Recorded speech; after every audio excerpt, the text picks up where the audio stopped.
I'd do a two-part video on the tree change. So what's happened is that we've moved from suburbia to the countryside, and we've been here about 18 months now. So I just thought if anyone was wanting to do a tree change, this is just my opinion of it. Really do your research first and make sure it's definitely what you want. We're really happy with our choice. We wouldn't regret it at all, because it's something we always wanted to do. So we've got a lovely big shed for my husband. We've got all this, well, 5 acres. It's not massive, but it's big enough for us. So we've got the opportunity to live in the countryside. The dogs absolutely love it, as you can see on my videos. It's just something we always wanted to do, and we thought, well, we'll give it a go. We've got nothing to lose. If we don't like it, we'll move on again. But you know, we're loving it at the moment. It's 18 months we've been here now. The lifestyle we used to live before was like, I was working a full-time job, my husband's still working, and I gave up my full-time job, and now I only need to work part-time, which is terrific. And now I've found some hobbies, you know, by being more freer from where I was before, and with the open space, I just feel like I've got more opportunity to do some of my hobbies. Now I've never been into gardening, not that I've got so much garden here, it's coming out of my ears, but I've got little areas where I just do some gardening now. So I've learned that as a new hobby. So I love with little plants. I've grown some veggies, grown some herbs. I've got the opportunity to do some of the shabby chic furniture now. So I've never had this opportunity before. And when we first moved here, I was always, you know, I've got gum boots now, or Wellington boots, you call them in England. So now I've got the old gum boots on and trotting around the garden with, you know, like with work clothes, not work clothes, what do you call them? Like, you know, just farm clothes, I suppose.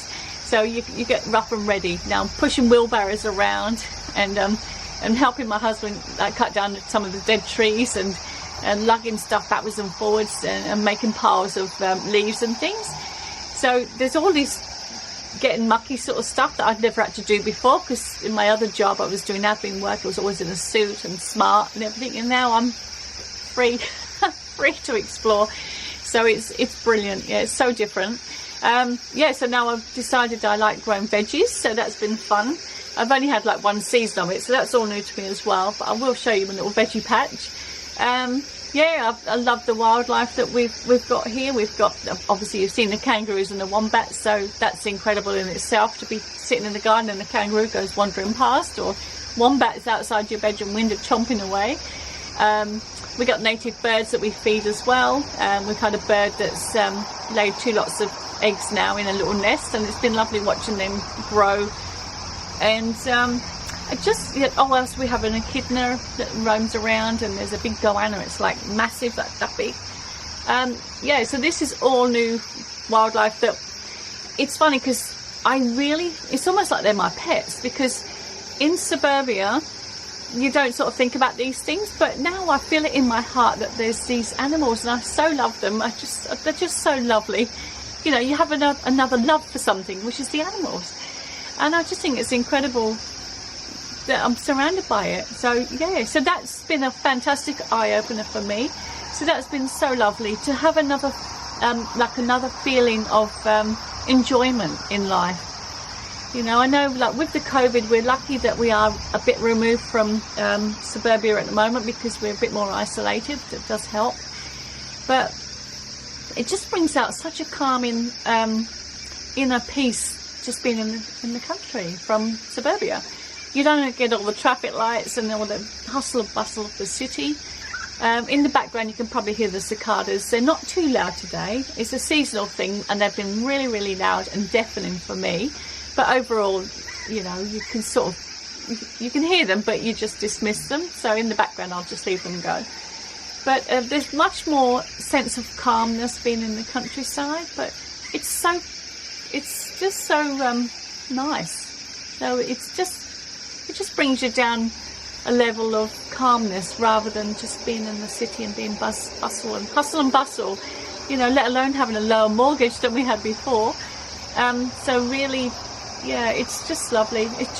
I'm like a changed person, I really am, from what I was like before, you know, with working full time and just been in the rat race, to coming down here and just being peaceful.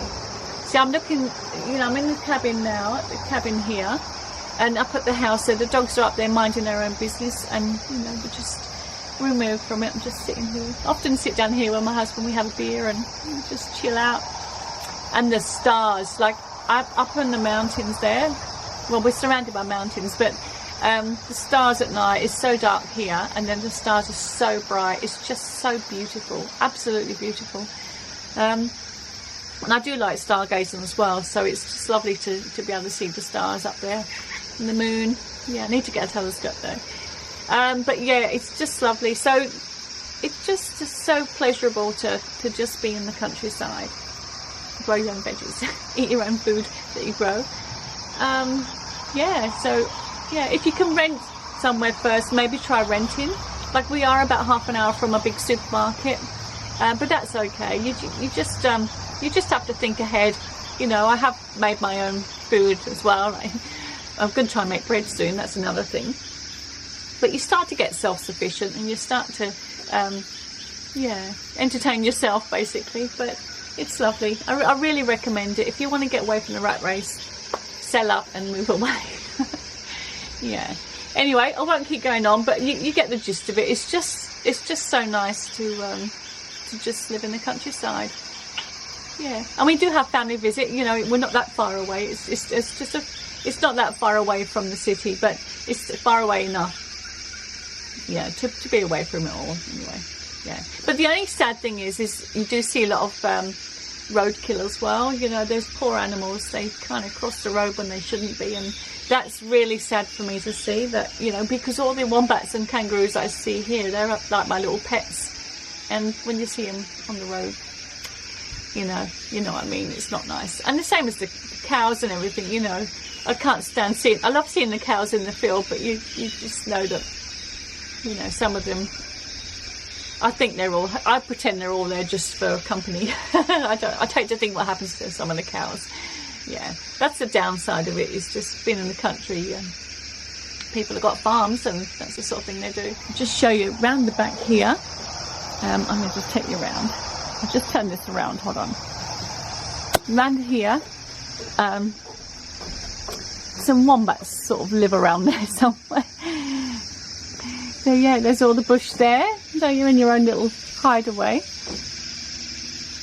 I'll just go fairly slowly. Okay. You can see all that needs to be burnt off when the next fire season is. You've got to get a permit for that. And I'll just stand this down here. Yeah, so as you've seen on the other videos where I let the dogs all run around as well. Oh. And you can see the house in the background there. And this is a lovely little cabin that it's our little retreat. It's cute. Oh, I might as well show you inside. Let's go and have a look inside. So, now I'll show you outside.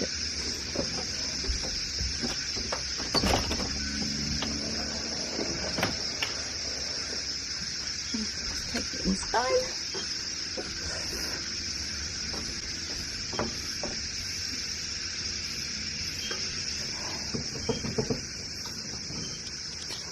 It's a little wooden cabin.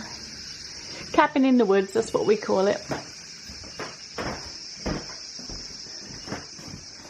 There's little facilities there. How cute is that? I haven't got the lights on, I should have put the light on. Anyway, yeah. So if you're in there, you can just look out from the window, from the doorway, and just see the wildlife. Okay, and we'll just go down here and I'll just show you.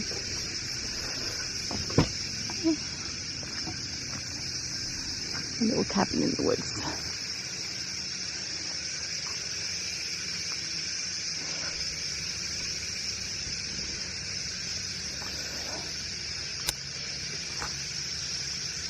It's quite peaceful, isn't it? So on a cold day, it's very cold down here. On a summer day, it's very hot down here as well. But yeah, you know, anything's possible if you want to give anything a go. I probably haven't explained that very well about, you know, uprooting and moving to the country, but I never thought I would do it, but I did. And yeah, no regrets at all. There go the birds. See, we feed them native birds as well now. Plus I saw the baby birds on my other video where they had little baby birds. The bird laid some eggs in the little nest. We've still got the nest there, but the bird hasn't come back. The other ones have flown away. They've flown the nest. But yeah, and you could be just sitting here and then you'll get a wombat come wandering past. The kangaroos as well. So it's just lovely. A tree change. Anyway, that'll do for now, because I'm going to do part 2 and I want to just show you around the property a little bit. Okay, so I hope you enjoyed this part for now.